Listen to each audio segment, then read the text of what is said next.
चला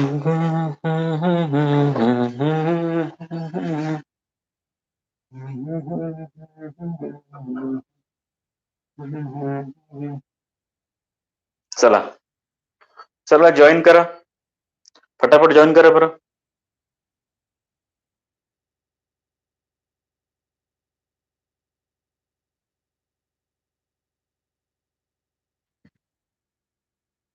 तर yesterday we have seen the properties of third transition series, that atomic size we have seen in the last class. So today we have to see next property, that is the second property, ionization enthalpy.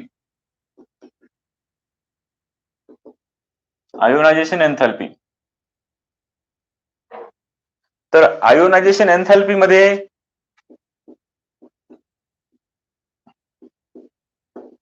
आपल्याला महत्वाचं काय आहे, that is we can say we have 3 series, first transition series, second transition series and third transition series. तर याच्यामध्ये interesting आणि important हे आहे की आयोनायझेशन एनर्जी किंवा ionization enthalpies of third transition series are much more higher than second and first. Why this? Why the ionization enthalpies of third transition series are higher? Reason is very clear. First of all, see what I am telling you.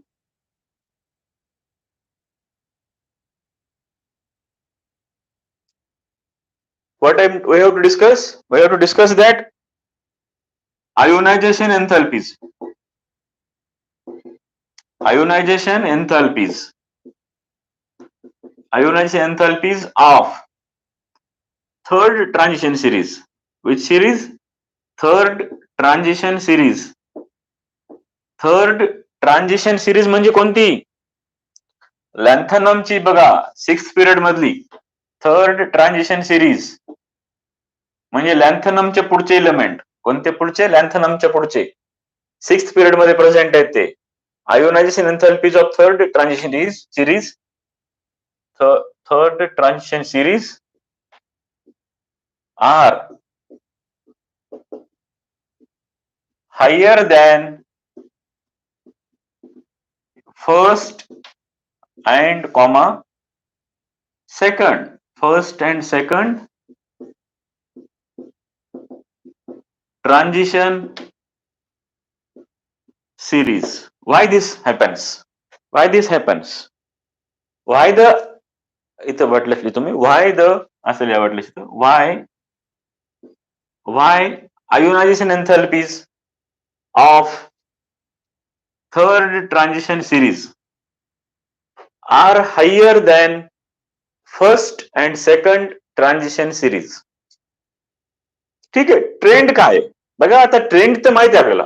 Across the period left to right ionization enthalpy increase होते. We know very well that ionization enthalpy increases in the period from left to right, and we know very well also that the ionization enthalpies of transition elements, they are the in between, means ionization enthalpies of transition elements, they are the, we can say, less than s block elements. म्हणजे कसं बघा, आता s block पेक्षा त्यांच्या कमी असतील आणि p block पेक्षा त्यांचे जास्त असतील आयोनायझेशन एन्थॅल्पीज. ठीक आहे. तर बघा आता, तर why this happens? We know very well that the ionization enthalpies ionization enthalpies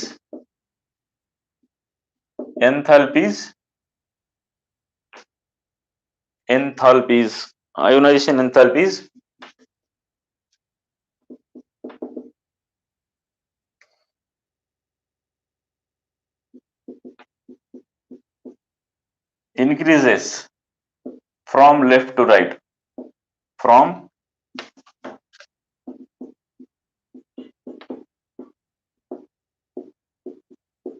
in each series. Series. प्रत्येक सिरीज मध्ये ते इन्क्रीज होतात फ्रॉम लेफ्ट टू राईट. ठीक आहे. मध्ये मध्ये काही थोडेसे अप अँड डाऊन्स आहेत. मग त्याचं कारण काय? त्याचं कारण असतं ते कॉन्फिगरेशन. आता बघ, हे असं जरी असेल तरी थर्ड ट्रान्झिशन सिरीज हे जे सिरीज मधले एलिमेंट आहेत त्यांच्या आय व्हॅल्यूज या खूप जास्त आहेत. They are very higher than first and second. Why this happens? Because बघा आता this is due to because the 4f orbitals, 4f filled 4f orbitals, because the filled 4f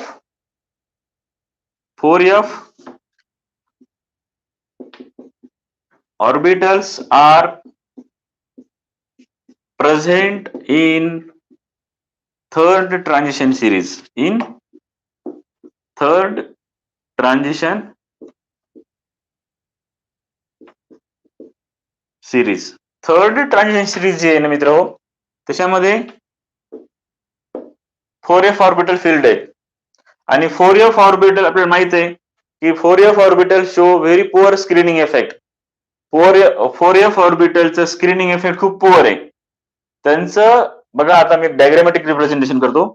समजा हा 4f, समजा असं लक्षात ठेवा की समजा हा ऍटम आहे 1 2 3 4 5 6, 1 2 3 4 5 6 मेन सेल असतील. थर्ड ट्रान्झिशन सिरीज मध्ये किती मेन सेल असतात? 6 मेन सेल असतात. आणि यांच्या 4f मध्ये इथे एक 4f ऑर्बिटल असतं की जे फील्ड असतं. आणि हे 4f ऑर्बिटलचं स्क्रीनिंग इफेक्ट पुअर आहे. याचा स्क्रीनिंग इफेक्ट कसा आहे? पुअर स्क्रीनिंग इफेक्ट आहे. स्क्रीनिंग इफेक्ट जर पुअर असेल यांचं, तर व्हॅलन्स इलेक्ट्रॉन जो आहे it will more attracted towards nucleus. Nucleus कडे जास्त अट्रॅक्ट होईल. न्यूक्लियस कडे जर अट्रॅक्शन जास्त असेल म्हणजे न्यूक्लियस कडे it will strongly held towards nucleus. Because यांचं पुअर स्क्रीनिंग इफेक्ट, मधले जेवढा करायला पाहिजे स्क्रीनिंग इफेक्ट तेवढं करत नाहीत ते. आणि जर हा इलेक्ट्रॉन स्ट्रॉंगली न्यूक्लियस कडे पुल असेल, अट्रॅक्ट असेल जायला, तर ऑब्विसली आपल्याला हा इलेक्ट्रॉन काढण्यासाठी जास्त एनर्जी द्यावी लागेल. More energy required. तर ऑब्विसली या इलेक्ट्रॉनला काढण्यासाठी जास्त एनर्जी आपल्याला द्यावी लागेल. आणि that is the reason behind the this. म्हणजे त्याच्यामुळेच थर्ड ट्रान्झिशन सिरीज मध्ये अशा प्रकारचं आपल्याला ट्विस्ट पाहायला मिळतो की 4f ऑर्बिटल फील्ड आहेत. आणि ह्या 4f ऑर्बिटल फील्ड असल्यामुळं 4f orbitals are present in third transition series and shows very poor effect, very poor screening effect, and that's why and therefore we can say as poor screening effect. Therefore valence electron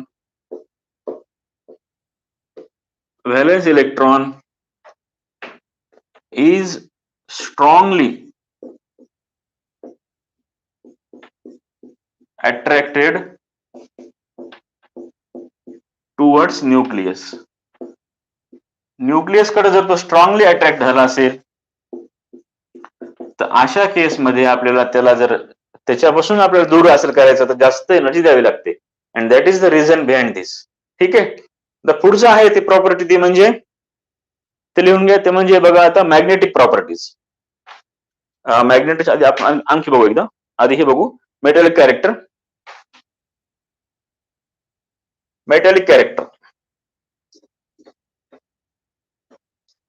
metallic character transition मध्ये जेवढे elements आहेत they are all the we can say metals. They are all the metals, no doubt.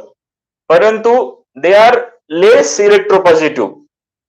These metals, they are less electropositive than S block elements and more electropositive than P block elements. म्हणजे ते S block पेक्षा त्यांचं metallic strength कमी आहे आणि P block elements पेक्षा they are strong metals. They are the strong metals. तिसरा property लिहा, ते म्हणजे मेटॅलिक कॅरेक्टर.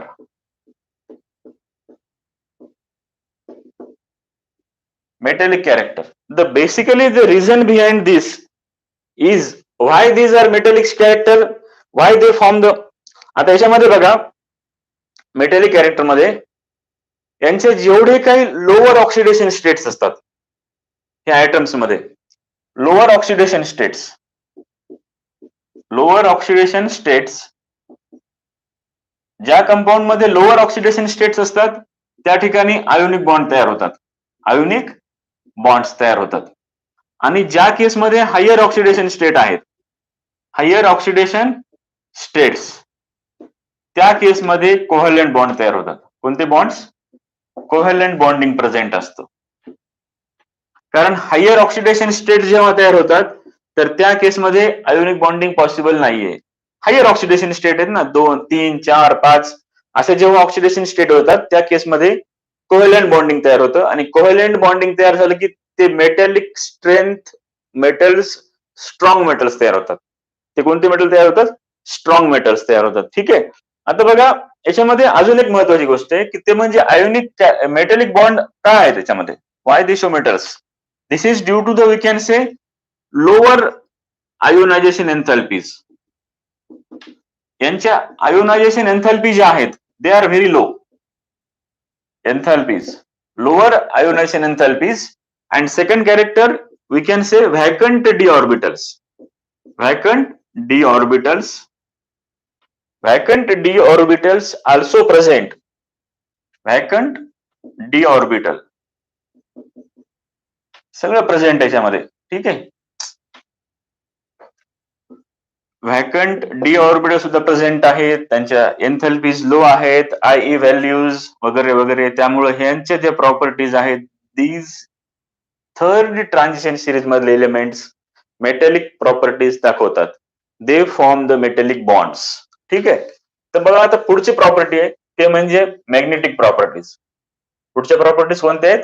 हेडिंग लिहा मग आता, मॅग्नेटिक प्रॉपर्टीज. खूप इम्पॉर्टंट आहे, याच्यावर परीक्षेमध्ये प्रश्न असतात. लिहा मग आता, हेडिंग लिहा. चौथी property that is the magnetic property.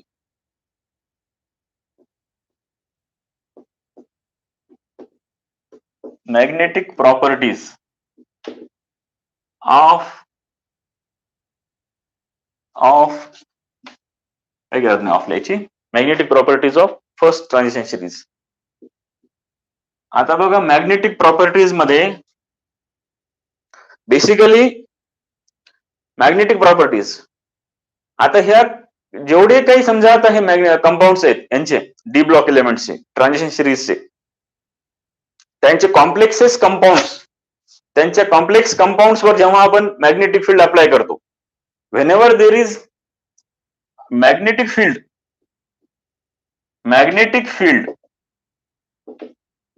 applied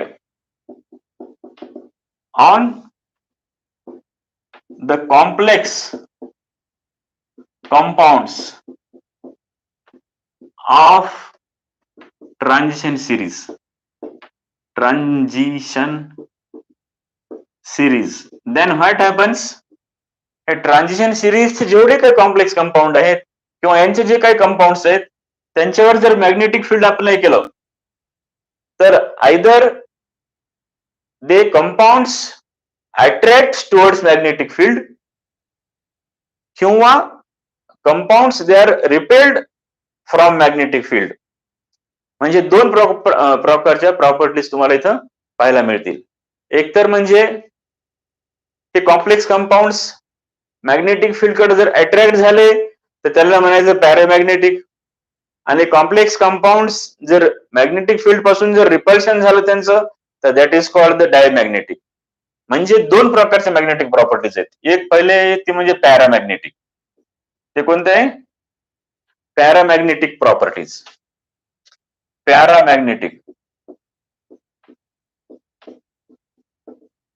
paramagnetic properties म्हणजे कसं? इफ द कॉम्प्लेक्स कंपाऊंड्स और if the compounds they R attracted, if the attraction towards magnetic field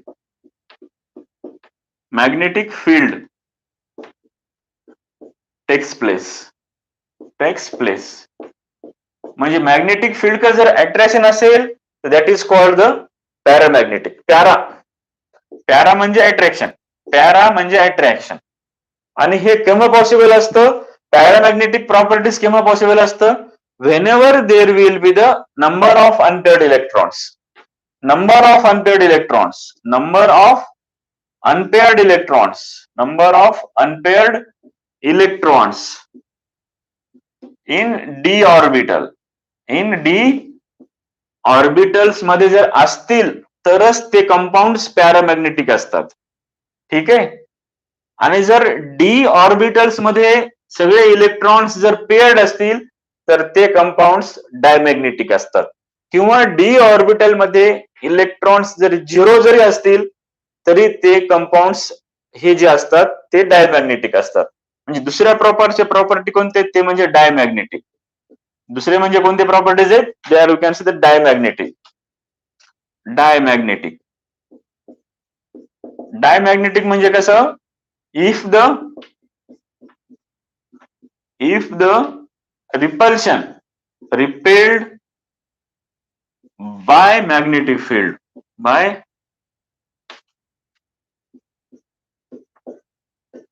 magnetic field, magnetic field takes place. Magnetic field पासून जर repulsion होत असेल तर that is called the diamagnetic. मग आता डायमॅग्नेटिक कशावर depend आहे, diamagnetic depends on the number of electrons in D orbital. म्हणजे डी ऑर्बिटल मध्ये जर समजा, डी ऑर्बिटल्स मध्ये, कोणत्या ऑर्बिटल्स मध्ये, डी ऑर्बिटल्स मध्ये जर इलेक्ट्रॉन्स पेअर्ड असतील, कसे असतील, पेअर्ड, तर तो कंपाऊंड असतो डायमॅग्नेटिक. तो कंपाऊंड कसा असतो, डायमॅग्नेटिक, डायमॅग्नेटिक. किंवा डी ऑर्बिटल मध्ये, डी ऑर्बिटल्स मध्ये पेअर्ड असतील किंवा झिरो इलेक्ट्रॉन्स असतील, झिरो इलेक्ट्रॉन्स, पेअर्ड इलेक्ट्रॉन्स किंवा झिरो इलेक्ट्रॉन्स, दोन्हीपैकी जे असेल, दोन्हीपैकी काही जरी असलं तरी कंपाऊंड कसा असतो, तो डायमॅग्नेटिक. तो कंपाऊंड कसा असतो, डायमॅग्नेटिक. जी कस काय हे डायमॅग्नेटिक. ठीक आहे. ठीक आहे, आता इथपर्यंत काही अडचण नसेल बहुतेक तरी. आणि अजून एक महत्वाची गोष्ट याच्यामध्ये, ती म्हणजे ferromagnetism. If the compounds they are strongly attracted towards magnetic field, then such compounds they are called as ferromagnetic compounds. तिसरी कॅटेगरी कोणती आहे, फेरोमॅग्नेटिक कंपाऊंड्स. फेरोमॅग्नेटिक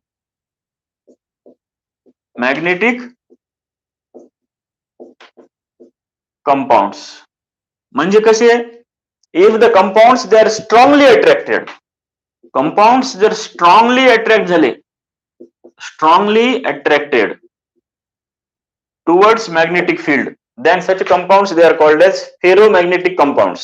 एक्झाम्पल जर पाहिलं आपण तर Fe shows the ferromagnetic, nickel, copper नाही, nickel, cobalt, हे जे एलिमेंट आहेत तो फेरोमॅग्नेटिक नेचर दाखवतात. ठीक आहे. तर अशा प्रकारचं आहे हे मॅग्नेटिक प्रॉपर्टीजचं एक प्रकारचं थोडक्यात थेरोटिकल पार्ट. आता अजून बघायची महत्वाची गोष्ट आहे ती म्हणजे काय माहितीये का, की एखाद्या कंपाऊंड मध्ये मॅग्नेटिक प्रॉपर्टी ज्या असतात त्या किती आहेत, म्हणजे त्याची मॅग्नेटिक स्ट्रेंथ किती आहे, हायर आहे, लोअर आहे, व्हॅल्यू काय, ते काढण्यासाठी आपल्याकडे एक फॉर्म्युला आहे.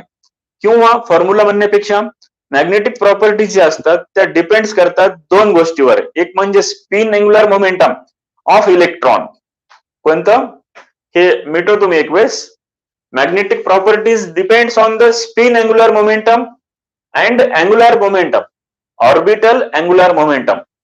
या दोन गोष्टीवर डिपेंड्स असतात. कोणत्या कोणत्या गोष्टीवर, एक म्हणजे spin angular momentum, spin angular momentum, spin angular momentum, आणि दुसरं म्हणजे orbital angular momentum, orbital angular momentum. दोन गोष्टीवर हे प्रॉपर्टीज डिपेंड आहेत. एक म्हणजे स्पिन अँग्युलर मोमेंटम आणि दुसरं म्हणजे अँग्युलर ऑर्बिटल अँग्युलर मोमेंटम. बघा दिसत असेल तुम्हाला. आपल्याला चांगल्या प्रकारे माहिती आहे की स्पिन म्हणजे काय. स्पिन अँग्युलर मोमेंटम ते इलेक्ट्रॉनचं असतं. ते कशाचं असतं? इलेक्ट्रॉनचं असतं. आणि ऑर्बिटल अँग्युलर मोमेंटम म्हणजे ऑर्बिटल्स, म्हणजे कशाचं? ऑर्बिटल्स. आता आपल्याकडे जे स्कॅन्डियम पासून झिंक इलेमेंट आहेत, म्हणजे फर्स्ट ट्रान्झिशन सिरीज मध्ये त्या तिन्ही 10 एलिमेंट्स मध्ये हे जे असतं ऑर्बिटल अँग्युलर मोमेंटम हे निग्लेक्ट केलं जातं. This is very less, this is neglected very less and therefore it is neglected. हे निग्लेक्ट केलं जातं. फक्त ह्या ज्या प्रॉपर्टीज आहेत ह्या डिपेंड असतात अँग्युलर मोमेंटमवर. कशाच्या अँग्युलर? Spin angular मोमेंटमवर. म्हणजे कोणत्याही कंपाऊंडच्या मॅग्नेटिक प्रॉपर्टीज काढण्यासाठी एक फॉर्म्युला आहे and that formula is called as the formula is spin only formula. Spin only formula. From this formula we can find out the magnetic properties or magnetic moment of the compound, and that formula is, we can write here, we can say mu is equals to in root n plus 2. This is the value and its unit is the Bohr's magneton, Bm. म्हणजे mu is the magnetic strength show करणार, and where this n is equals to, where the n is equals to number of unpaired electrons. ठीक आहे. आता ह्या formula तुम्हाला समजतं की एखादा कंपाऊंड हा पॅरामॅग्नेटिक आहे का डायमॅग्नेटिक आहे. आता समजा फॉर एक्झाम्पल स्कॅन्डियम प्लस 2 हा तुम्हाला आयन सांगितलं आणि हा आयन तुम्हाला विचारलं की हा पॅरा आहे का डाय आहे, हे तुम्हाला काढता येईल त्याच्या अनपेअर्ड इलेक्ट्रॉन्सवर, आणि ते काढल्याच्या नंतर तुम्हाला त्याचं मॅग्नेटिक स्ट्रेंथ पण काढता येईल bye means of this formula. ठीक आहे. तर हा जो स्कॅन्डियम प्लस 2 हा पॅरामॅग्नेटिक का डायमॅग्नेटिक आहे हे कसं कळणार तुम्हाला? हे डिसाइड करणार नंबर ऑफ अनपेअर्ड इलेक्ट्रॉन्सवर. आता ह्या स्कॅन्डियम प्लस 2 चं कॉन्फिगरेशन काय? स्कॅन्डियम प्लस 2 चं कॉन्फिगरेशन येतं 4s0 3d1. त्याचं कॉन्फिगरेशन काय येतं? 4s0. सांगतो मी थोडक्यात कसं आलं ते. स्कॅन्डियम प्लस 2 चं कसं येतं कॉन्फिगरेशन? पहिले लिहायचं स्कॅन्डियमचं कॉन्फिगरेशन, ते काय येतं? आर्गॉनचं कॉन्फिगरेशन 4s2 3d1. आता या स्कॅन्डियमचं रूपांतर झालं स्कॅन्डियम प्लस 2 मध्ये. प्लस 2 मध्ये रूपांतर केव्हा होणार? हे 2 इलेक्ट्रॉन गेल्यावर. नेहमी आधी 4s मधले इलेक्ट्रॉनच बाहेर जाणार. स्कॅन्डियमचे जर 2 इलेक्ट्रॉन गेले तर राहिले फक्त डी मध्ये 1, म्हणजे याचं कॉन्फिगरेशन आलं 4s0 3d1. म्हणजे 3d1 म्हणजे याच्यामध्ये अनपेअर्ड इलेक्ट्रॉन किती आहेत? मग आता अनपेअर्ड इलेक्ट्रॉन्स आहेत n इज इक्वल्स टू 1. आणि जेव्हा n चं व्हॅल्यू 1 असतं किंवा जेवढं काही त्या आयन मध्ये त्या कंपाऊंड मध्ये जर समजा अनपेअर्ड इलेक्ट्रॉन असतील तर त्याला म्हणायचं पॅरामॅग्नेटिक, आणि सगळे इलेक्ट्रॉन जर पेअर्ड असतील तर दॅट इज कॉल्ड डायमॅग्नेटिक. ठीक आहे. तर मग आता n चं व्हॅल्यू 1 आलं तर म्यूचं व्हॅल्यू काय येईल? मग आता म्यूचं व्हॅल्यू येतं under root n in bracket n plus 2. ते आपण जर सॉल्व्ह केलं तर ते व्हॅल्यू येतं बघा अंडर रूट 1 प्लस 2 म्हणजेच अंडर रूट 3 म्हणजेच 1.74 येणार व्हॅल्यू, ते 1.74 बोर्स मॅग्नेटॉन.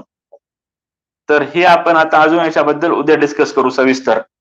ठीक आहे. उद्या आपण आणखी प्रॅक्टिस घेऊ याची काहीतरी. आज आपण थांबूया इथं. इथपर्यंत काय अडचण आहे कोणाला?